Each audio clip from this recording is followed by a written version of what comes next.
Do you usually answer phone calls on speaker?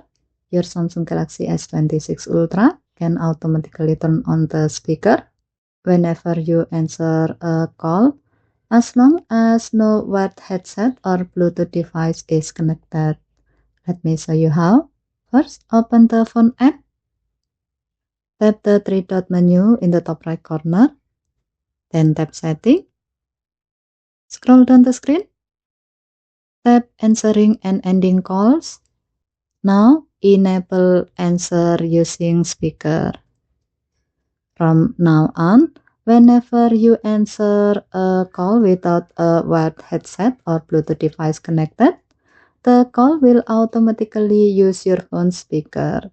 This can be especially convenient if you are cooking, working at your desk, or frequently use speakerphone during calls. However, if you prefer answering calls normally, simply return to the setting and turn it off.